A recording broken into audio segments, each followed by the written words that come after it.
Pagué la boda de mi hermano para que mi madre fuera feliz. Pero me sacó para no quedar mal con sus consuegros ricos. Esa noche cancelé el cheque del banquete y el viaje que le regalé. La vergüenza cambió de dueño. Mi nombre es Coralia. Y esta historia no empieza con un grito, sino con un susurro. Un susurro tan afilado y frío que cortó de tajo 29 años de esperanza. Todo olía a dinero.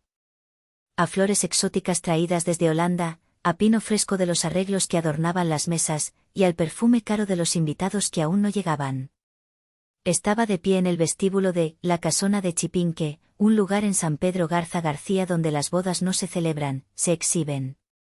El suelo de mármol pulido reflejaba las luces de los candelabros de cristal como un cielo estrellado artificial. Un cielo que yo había apagado. Buscaba a mi hermano, Helio.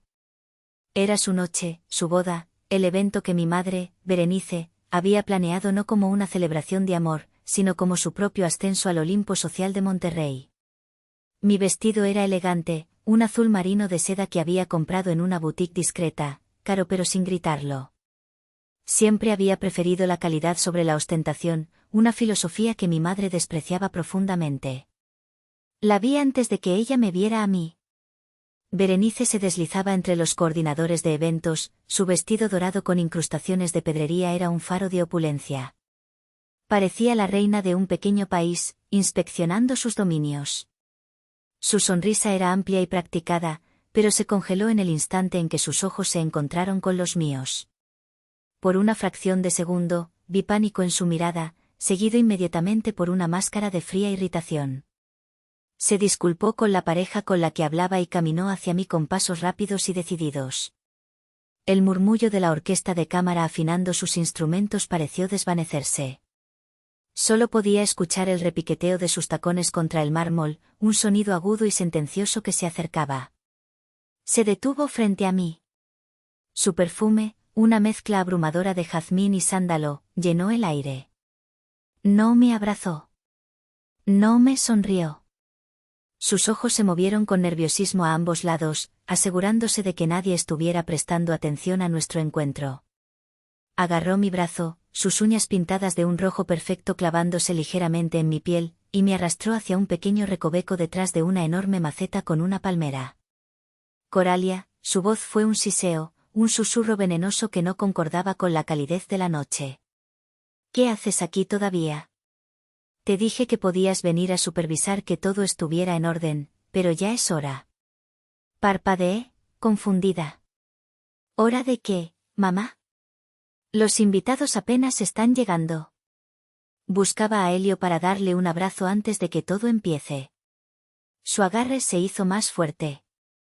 Se inclinó hacia mí, su rostro a centímetros del mío. La sonrisa plástica había desaparecido, reemplazada por una mueca de impaciencia y desdén. Y entonces, pronunció las palabras que se grabarían a fuego en mi memoria. Coralia, por favor, vete a casa. Tu presencia aquí nos avergüenza. Los Valdivia están por llegar y no quiero que te vean, así. Haremos de cuenta que enviaste tu regalo y ya. La palabra, así, flotó en el aire entre nosotras, cargada con el peso de años de desaprobación. Así, significaba mi vestido discreto en lugar de uno de lentejuelas. Así, significaba mi trabajo como científica de datos, una profesión que ella no entendía y no podía presumir, en lugar de ser la esposa de alguien importante. Así, significaba ser yo. El aire se escapó de mis pulmones. El sonido de la orquesta regresó de golpe, pero sonaba distorsionado, como la banda sonora de una pesadilla. Miré más allá de su hombro, hacia el jardín perfectamente iluminado, hacia las mesas vestidas de lino egipcio, hacia las copas de cristal cortado que esperaban ser llenadas con el champán más caro. Cada detalle, cada flor, cada nota musical, había salido de mi cuenta bancaria. Había financiado el escenario perfecto para mi propia humillación. Pero, mamá, logré decir, mi voz sonando débil y extraña a mis propios oídos. Es la boda de mi hermano. Yo pagué por todo esto. Una chispa de crueldad brilló en sus ojos. Y te lo agradecemos, de verdad. Has cumplido con tu deber como hija. Ahora, cumple con tu deber de no arruinarlo. Por favor. No hagas una escena. Sé discreta. Vete. Me soltó el brazo, dándome una pequeña palmadita condescendiente, como si estuviera despidiendo a una empleada. Se dio la vuelta y se alejó, su vestido dorado ondeando tras ella, su sonrisa radiante volviendo a su rostro mientras saludaba a los primeros invitados que entraban. Me quedé sola en el rincón, oculta por la palmera, sintiendo como el frío del mármol subía por mis pies. No sentí rabia. No sentí tristeza. Sentí un vacío absoluto, la calma aterradora que sigue a la destrucción total. El universo que había intentado construir a base de cheques y transferencias bancarias, un universo donde el amor de mi madre era la recompensa final, acababa de implosionar. Y en su centro, solo quedaba yo, la arquitecta, la financista, la invitada indeseada. La vergüenza. El viaje de regreso a mi departamento en el centro de Monterrey fue un borrón de luces de la ciudad y silencio. No puse música. El único sonido era el zumbido de los neumáticos sobre el asfalto y los latidos sordos de mi corazón. Mi mente, en un acto de autoprotección, se había desconectado del presente. En su lugar, abrió las puertas de un lugar que visitaba a menudo en mis noches de insomnio, el Museo de mis heridas. Una colección privada y polvorienta de todos los momentos en que mi valor había sido medido, pesado y declarado insuficiente. El primer pasillo del museo siempre me llevaba a mi adolescencia. En el centro, iluminado por un foco solitario, estaba el recuerdo de mi fiesta de 15 años. O, mejor dicho, mi no fiesta. Mientras mis amigas celebraban con vestidos vaporosos, chambelanes y salones de baile, mi celebración consistió en una carne asada en el patio trasero de nuestra casa en Cumbres.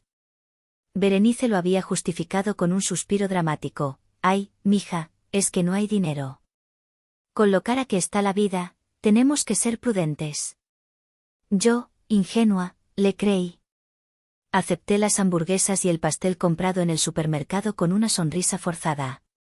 Un mes después, el museo exhibía su pieza contigua, la motocicleta deportiva, negra y brillante, que le regalaron a mi hermano Helio por su cumpleaños número 17. No hubo prudencia. No hubo escasez. Solo la sonrisa triunfante de mi madre mientras le entregaba las llaves. «Para mi rey», dijo. Para su rey, una motocicleta.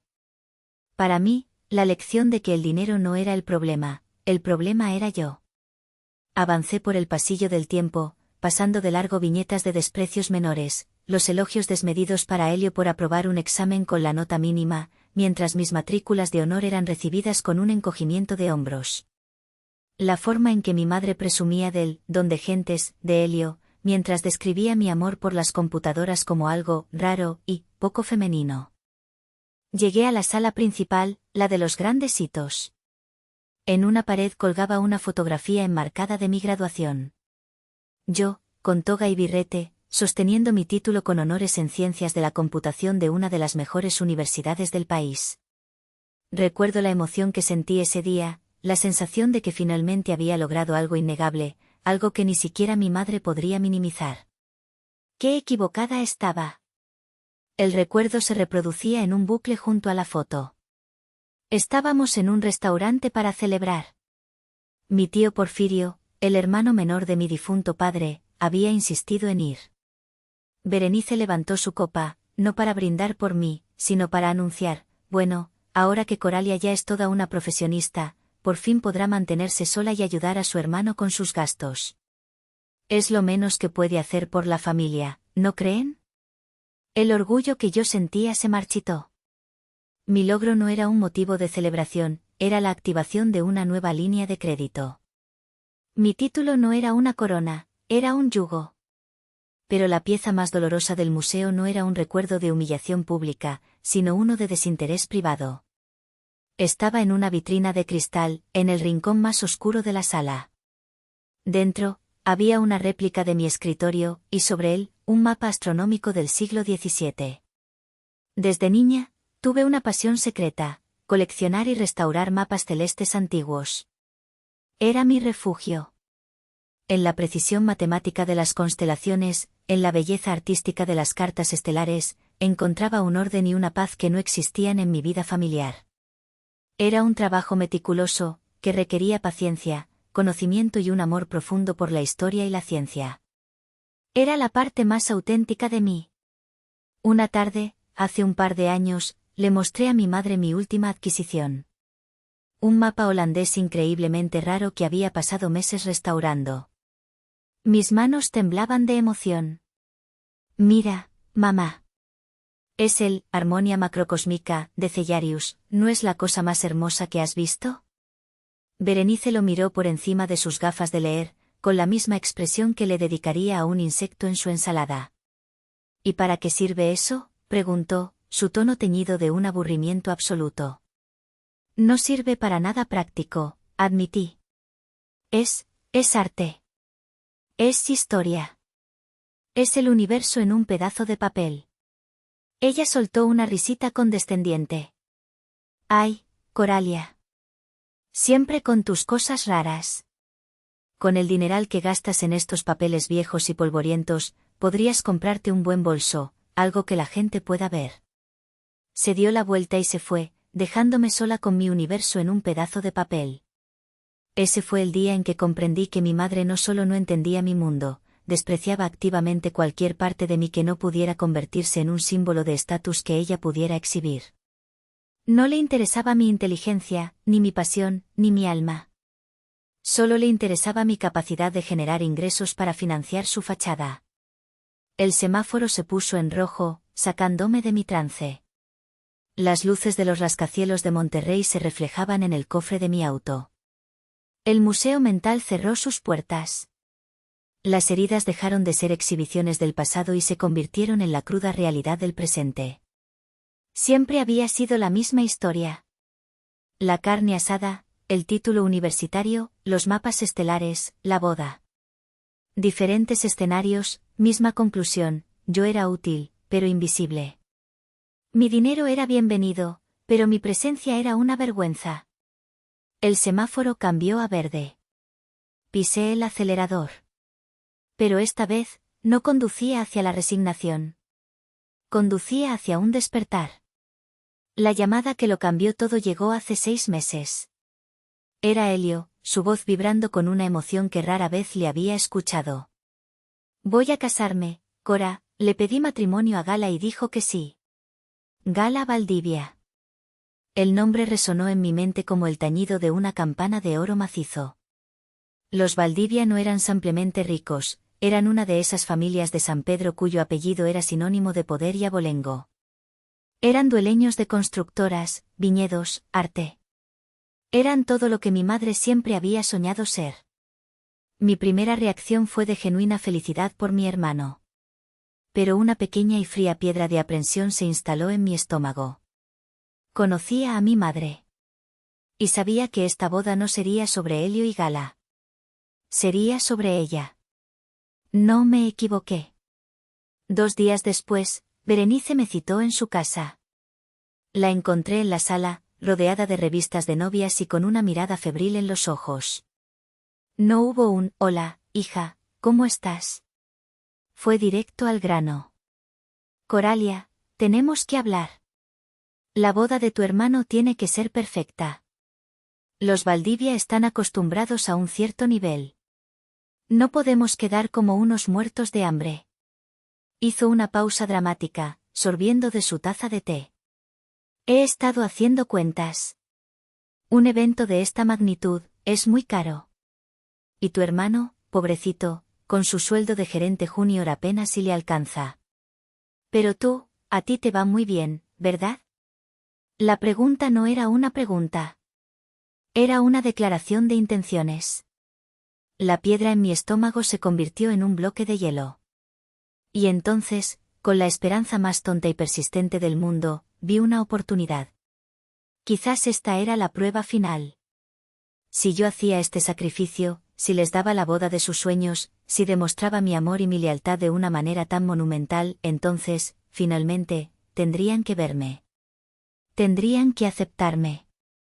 Dejarían de verme como una cuenta bancaria andante y me verían como parte de la familia.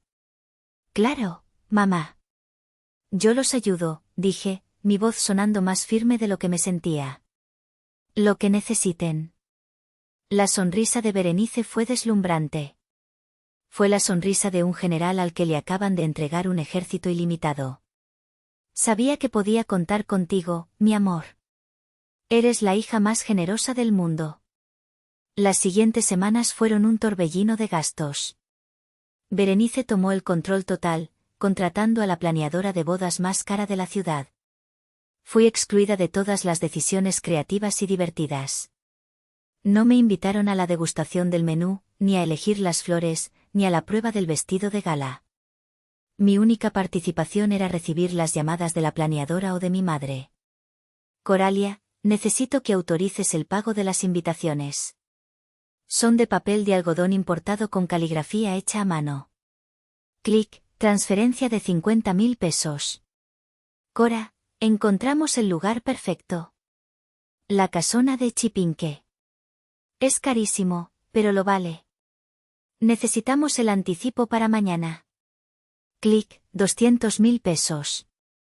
Hija, la orquesta de cámara es esencial para dar un toque de clase.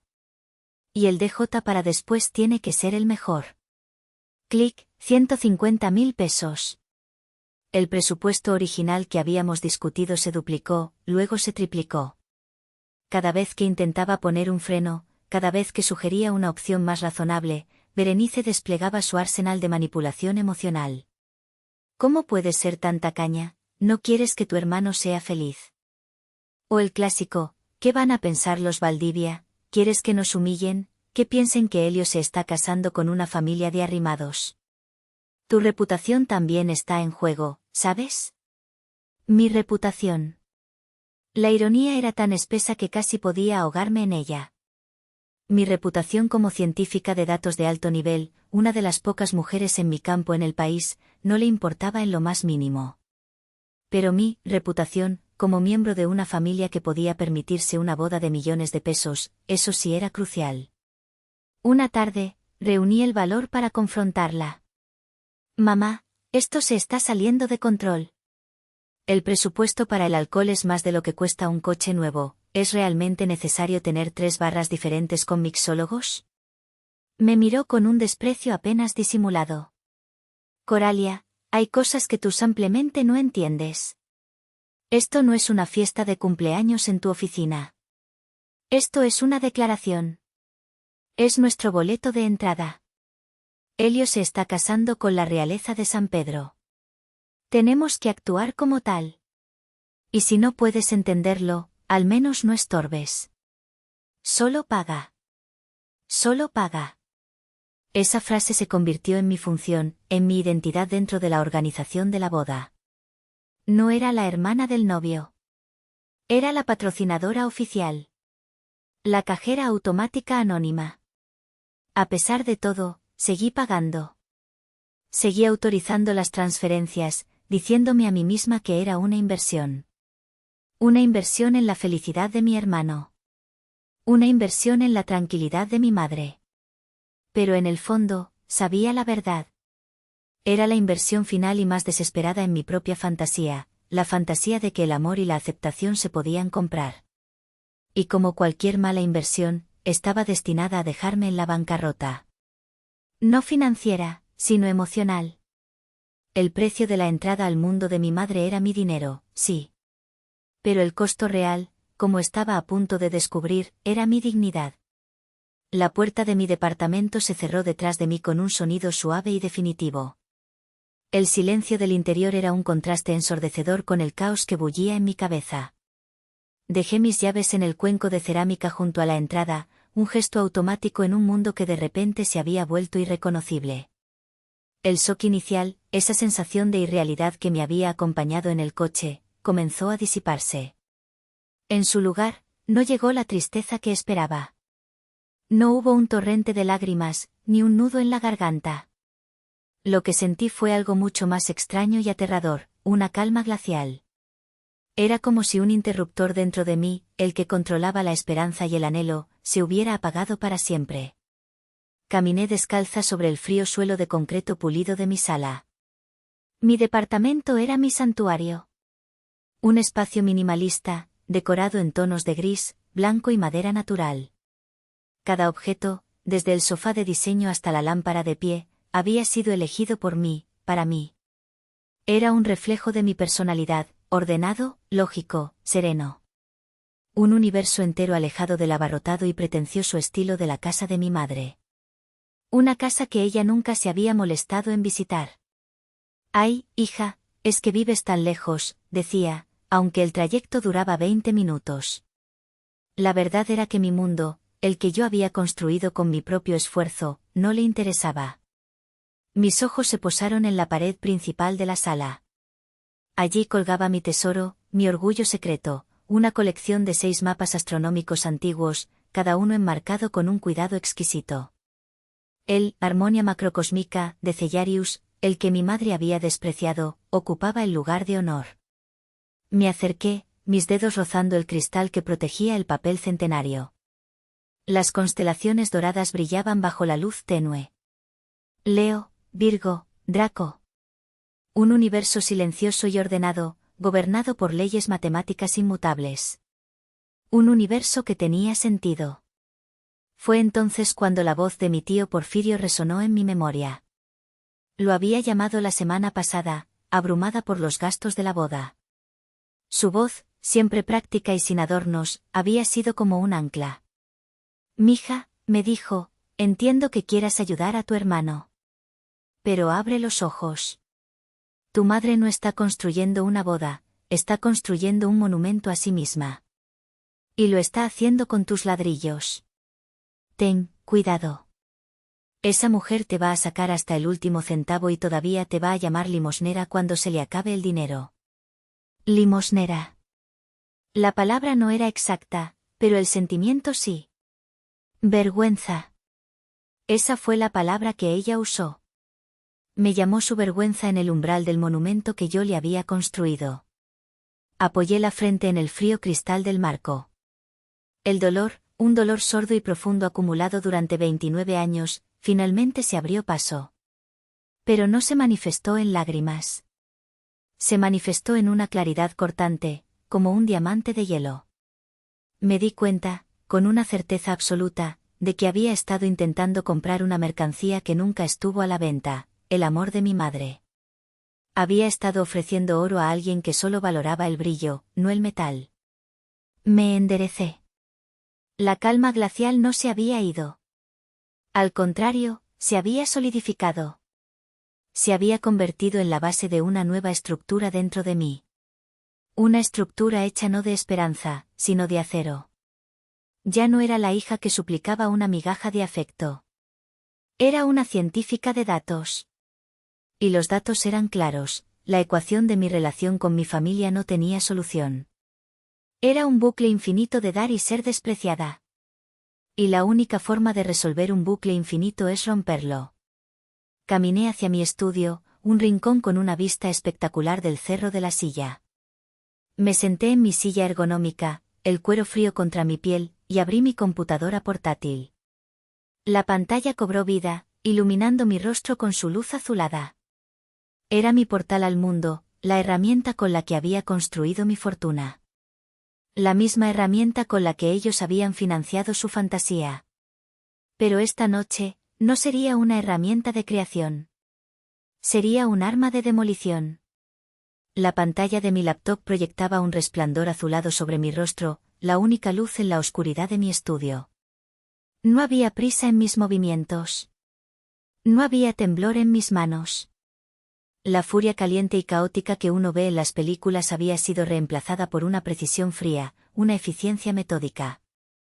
Si mi vida con mi familia había sido un sistema operativo defectuoso, lleno de errores y demandas irracionales de recursos, esta noche, yo era la administradora del sistema que finalmente había decidido formatear el disco duro. Mi primer objetivo era el corazón de la operación, el pago del banquete. Berenice, en un alarde de falsa confianza, había insistido en manejar el pago final ella misma. Para que los Valdivia vean que somos gente solvente, había dicho. Le había entregado un cheque certificado de mi cuenta empresarial por 700.000 pesos. Un cheque que ella entregaría triunfalmente al final de la noche. Abrí la aplicación de mi banco. Navegué por los menús con la memoria muscular de alguien que pasa 12 horas al día frente a una pantalla. Encontré la sección de servicios de emergencia. Había una opción que nunca había necesitado usar, de tener pago de cheque certificado. La mayoría de la gente cree que un cheque certificado es como efectivo, imparable. Pero hay excepciones. Y el fraude es una de ellas. Llamé a la línea de emergencia 24/7 de mi banca privada. Una voz somnolienta pero profesional contestó al otro lado. Banca privada, habla Ricardo, ¿en qué puedo ayudarle? Buenas noches, Ricardo. Soy Coralia Fuentes. Necesito reportar una actividad potencialmente fraudulenta y solicitar una orden de no pago inmediata para un cheque certificado. Mi voz era tan calmada que me sorprendió a mí misma. Hubo una pausa. Un momento, señorita Fuentes, ¿puede darme el número del cheque? Se lo dicté de memoria. Lo había anotado, por si acaso. Siempre tenía un plan de contingencia. Entendido. El cheque es por 700.000 pesos, a nombre de Eventos Exclusivos de Chipinque SADCB. ¿Cuál es el motivo de la solicitud de no pago? Aquí venía la parte crucial. No podía decir, mi madre me humilló. Necesitaba una razón que el sistema entendiera. El cheque fue entregado bajo coacción y falsas pretensiones, dije, usando las palabras exactas que había leído en los términos y condiciones del banco. La beneficiaria, quien tenía el cheque en su posesión, no estaba autorizada para usarlo de la manera en que se planeaba. Considero que es un intento de apropiación indebida de fondos de mi empresa. Técnicamente, no era una mentira.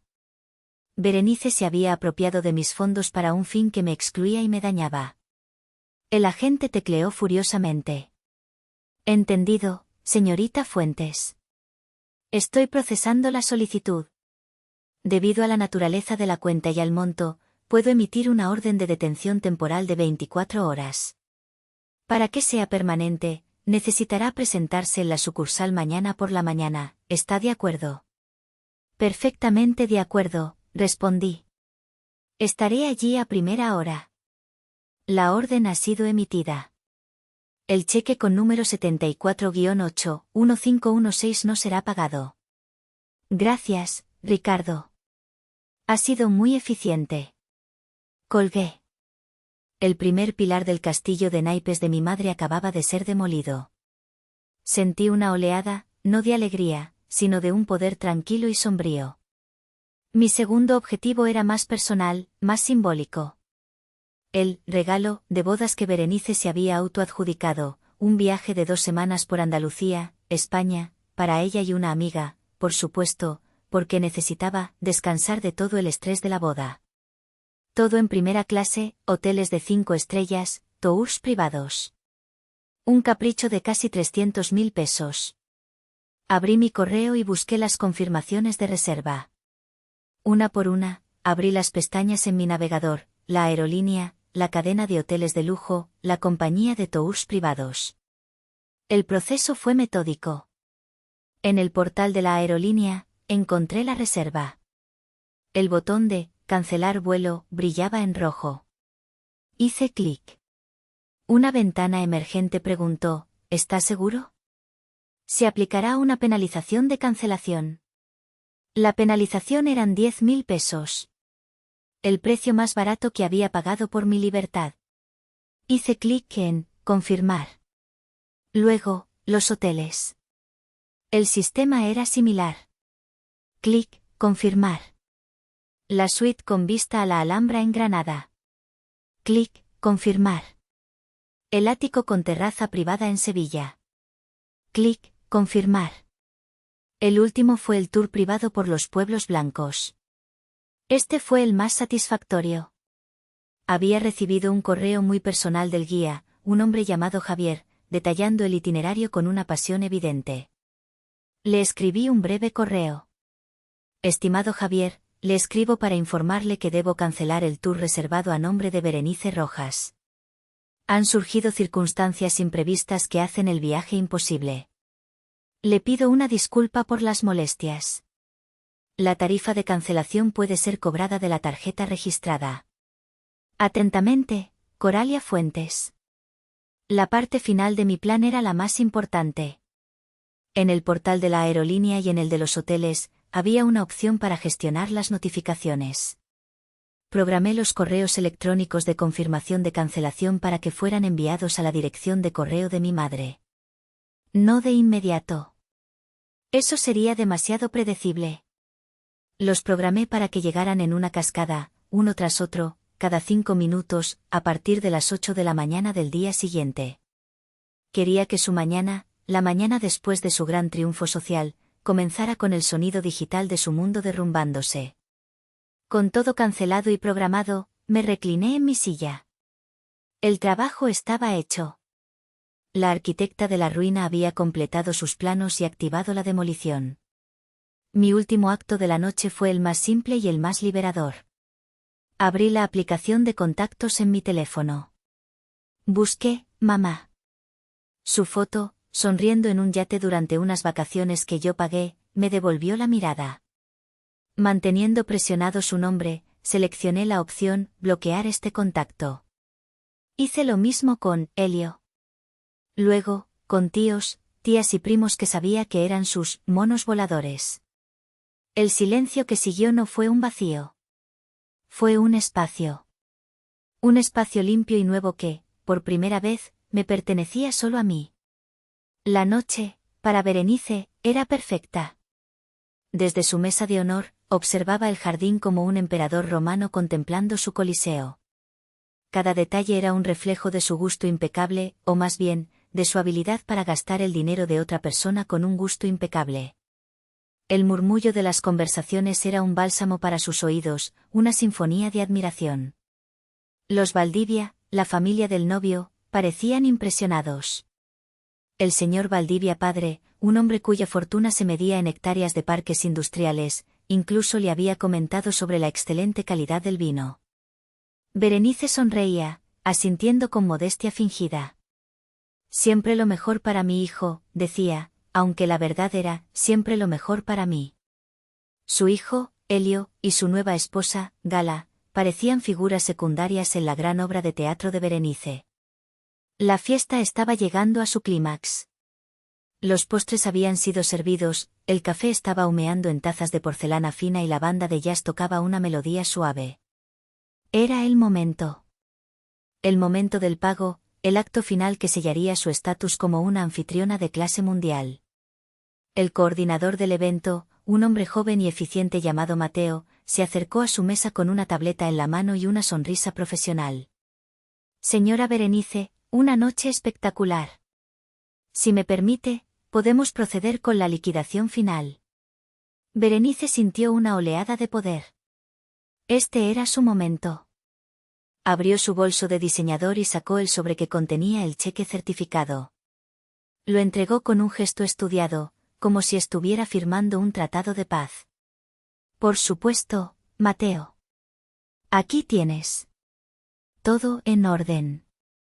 Mateo tomó el cheque. Perfecto, señora. Si me permite un momento, solo necesito verificarlo en nuestro sistema.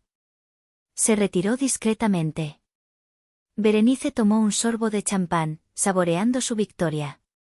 Vio a Elio y Gala riendo en la pista de baile. Vio al señor Valdivia conversando animadamente con uno de sus socios.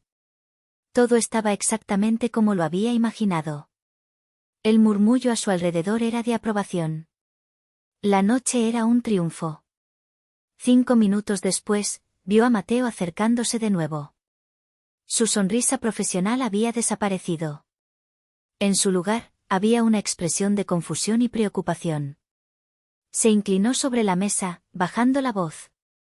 Señora Berenice, disculpe la molestia, pero hay un problema con el cheque. Berenice frunció el ceño. ¿Un problema? Es un cheque certificado. Es imposible que haya un problema. Lo sé, señora, es muy extraño, dijo Mateo, visiblemente incómodo. pero nuestro sistema de verificación bancaria en línea indica que el cheque tiene una orden de no pago emitida por el titular de la cuenta hace menos de 2 horas.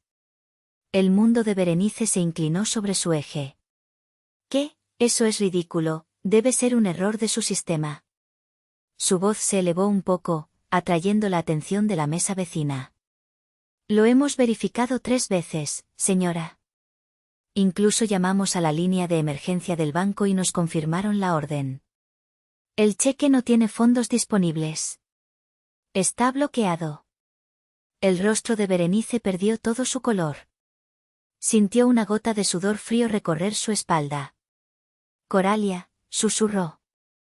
El nombre era un veneno en su boca. Sacó su teléfono, sus manos temblando ligeramente. Marcó el número de su hija.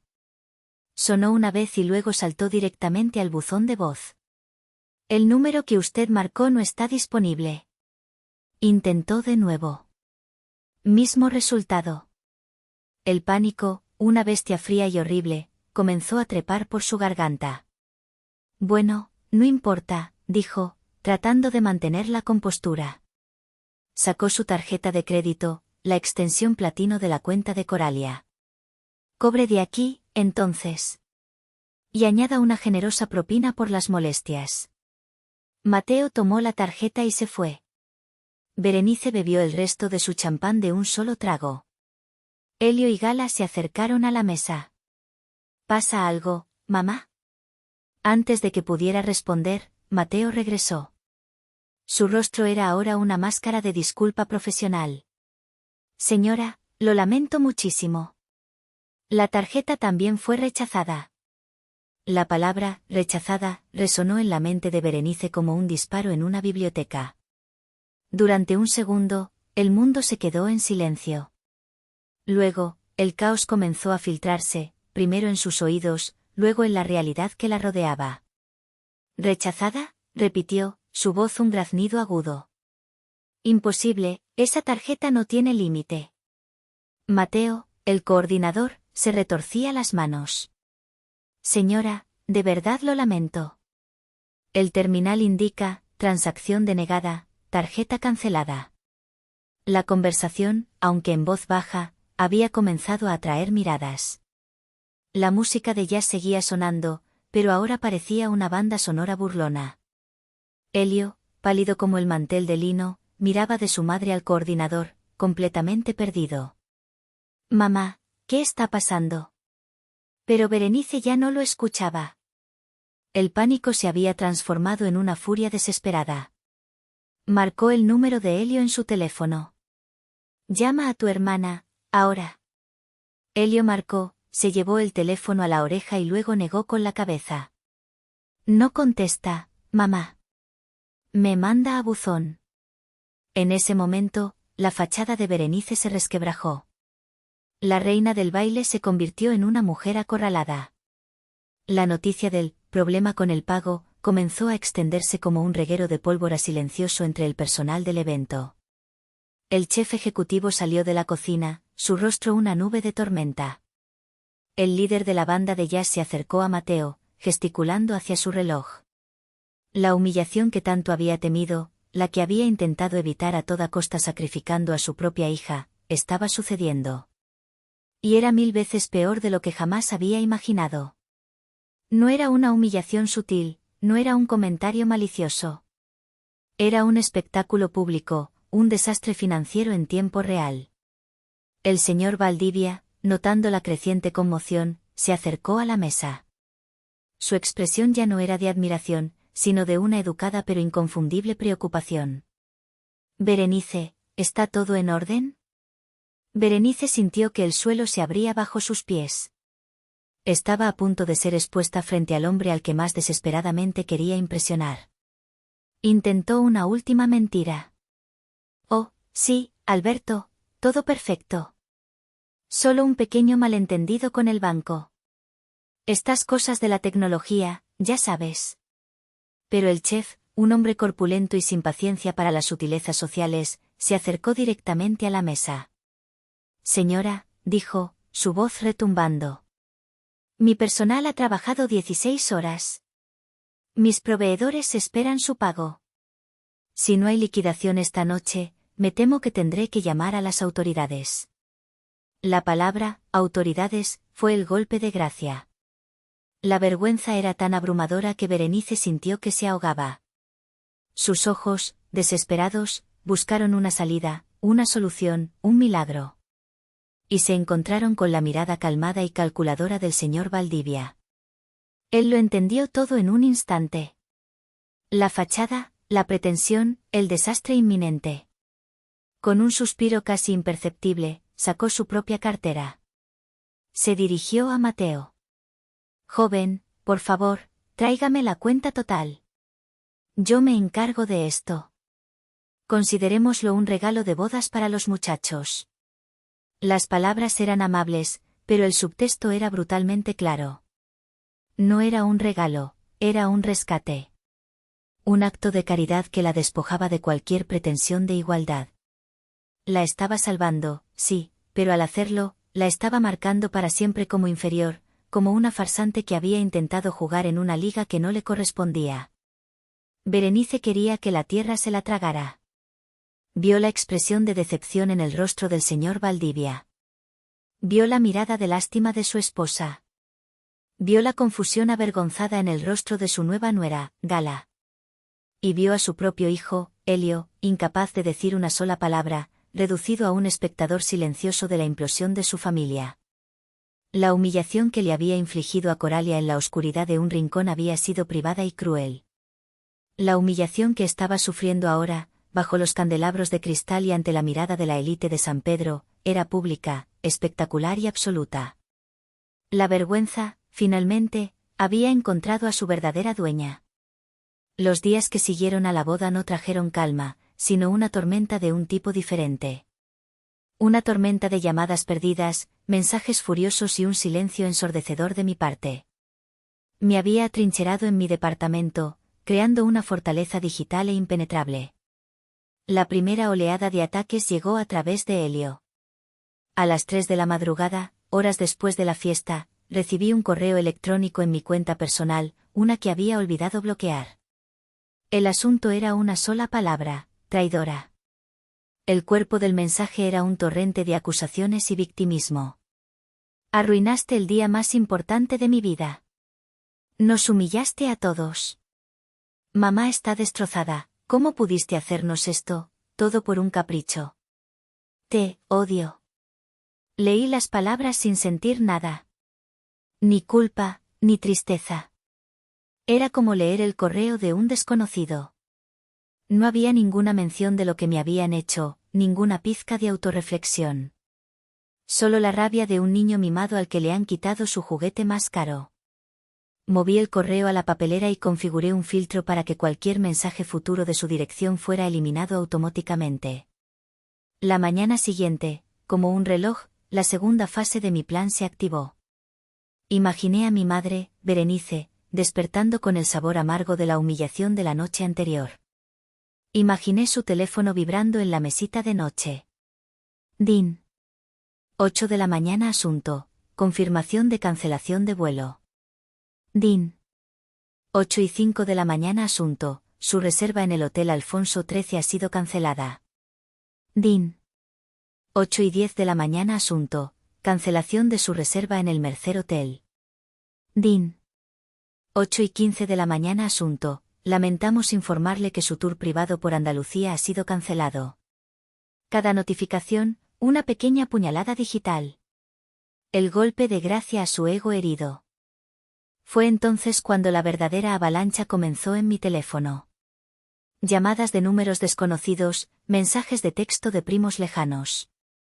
Coralia, tu mamá te está buscando desesperadamente. Por favor, contesta, es una emergencia familiar. Los ignoré a todos. Eran los monos voladores de mi madre, enviados a romper mis defensas. Alrededor del mediodía, el intercomunicador de mi edificio sonó, un zumbido agudo y penetrante que rompió la paz de mi santuario. Caminé hacia el panel de vídeo junto a la puerta. Mi corazón latió un poco más rápido, no por miedo, sino por una mórbida curiosidad. Toqué la pantalla. La imagen granulada en blanco y negro mostró dos figuras de pie en el vestíbulo de abajo, discutiendo acaloradamente con el guardia de seguridad. Eran ellos. Berenice y Elio. El rostro de mi madre estaba contraído por una máscara de furia. Elio se veía demacrado y miserable. Soy su madre, tengo derecho a verla, escuché su voz distorsionada a través del altavoz. El guardia, un hombre corpulento y paciente, respondió con calma, señora, la señorita Fuentes ha dejado instrucciones claras de que no desea recibir visitas. No puedo dejarlo subir sin su autorización. Observé la escena, sintiéndome extrañamente distante, como si estuviera viendo una película. Vi la arrogancia de mi madre desmoronarse, reemplazada por una impotencia que la hacía parecer pequeña y patética. Vi a mi hermano, incapaz de intervenir, un mero apéndice de la furia de su madre. Después de varios minutos de discusión inútil, se dieron por vencidos y se fueron. Los vi salir del edificio, dos figuras derrotadas bajo el sol brillante de Monterrey. No sentí triunfo. Solo una profunda y pesada sensación de finalidad. Esa tarde, recibí una llamada de un número que sí reconocí. Era mi tío Porfirio. Dudé un momento antes de contestar. Bueno. Mija. Soy yo. Su voz era grave y cálida. Solo llamaba para saber cómo estabas. Me enteré de lo que pasó en la boda. Estoy bien, tío. De verdad. Hubo una pausa. Pude oírlo suspirar al otro lado de la línea. Tu padre, él siempre supo cómo era Berenice. Pero la quería. Y siempre decía que tú habías sacado su fuerza, no la de ella. La fuerza para poner límites, para protegerte. Anoche, mija, anoche tu padre habría estado muy orgulloso de ti. Una sola lágrima, la primera y la única, rodó por mi mejilla. No era una lágrima de tristeza. Era de alivio. De validación. Alguien había visto la verdad. Alguien entendía. Colgué el teléfono sintiéndome más ligera. La tormenta había pasado. Y yo, contra todo pronóstico, seguía de pie. Pasaron los meses. El otoño dio paso a un invierno suave en Monterrey. El silencio de mi familia se volvió permanente. Ya no hubo más llamadas, ni correos, ni visitas inesperadas. Habían entendido, finalmente, que la puerta que yo había cerrado no tenía cerrojo, sino que había sido sellada desde los cimientos. Mi vida, liberada del peso constante de su desaprobación y sus demandas, floreció de maneras inesperadas. La energía que antes gastaba en intentar ganar un afecto imposible, ahora la invertía en mí. Redecoré mi estudio, dándole aún más espacio a mis mapas celestes. Me inscribí en un curso de encuadernación de libros antiguos, un capricho que siempre había pospuesto. Empecé a viajar, no a los destinos de lujo que mi madre habría aprobado, sino a lugares que me llamaban, los observatorios en el desierto de Atacama, las bibliotecas antiguas de Praga. Mi relación con mi tío Porfirio y su familia se hizo más fuerte. Los domingos, en lugar de sentir la obligación de ir a la casa de mi madre, iba a la suya. Comíamos cabrito, jugábamos a las cartas y hablábamos de cosas reales, de mecánica, de negocios, de la vida. En la risa genuina de mis primos y en el respeto tranquilo de mi tío, encontré el calor familiar que nunca había conocido. Un día, mi tío me contó, con cierta vacilación, lo que había sido de ellos. La humillación pública había sido el principio del fin. Los Valdivia, aunque educados, habían dejado claro que la deuda debía ser saldada. Elio y Gala comenzaron su matrimonio no con una luna de miel, sino con un plan de pagos draconiano que los obligó a vender el coche nuevo que Gala había recibido de sus padres y a mudarse a un departamento mucho más pequeño. La relación, construida sobre cimientos de apariencias, se agrietó bajo la presión de la realidad financiera. Berenice fue la que peor lo llevó. Perdió lo único que realmente le importaba, su estatus. Sus amigas de la alta sociedad se distanciaron de ella. La historia de la boda se convirtió en un chisme susurrado en los clubes de campo. Se convirtió en una paria en el mundo que tan desesperadamente había intentado conquistar. Sin mi dinero para financiar su estilo de vida, tuvo que vender su casa en Cumbres y mudarse a un lugar más modesto. La reina se había quedado sin reino. No sentí alegría al escuchar esto. Sentí una especie de tristeza distante, la misma que se siente al leer sobre el fin de una era en un libro de historia. Eran personajes de un capítulo de mi vida que ya había terminado. Una tarde, mientras trabajaba en la restauración de un delicado mapa francés del siglo XVIII, me detuve a mirar mis manos. Estaban manchadas de tinta y pegamento, pero eran firmes y capaces. Eran las manos de una creadora. Durante años, había intentado usar estas manos para construir puentes hacia una familia que no quería cruzar hacia mí. Ahora, las usaba para reconstruir mi propio universo.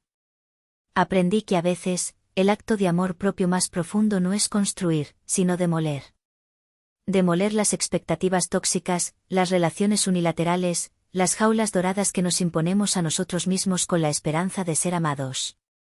La noche de la boda, cuando mi madre me llamó su vergüenza, creí que me había quitado todo.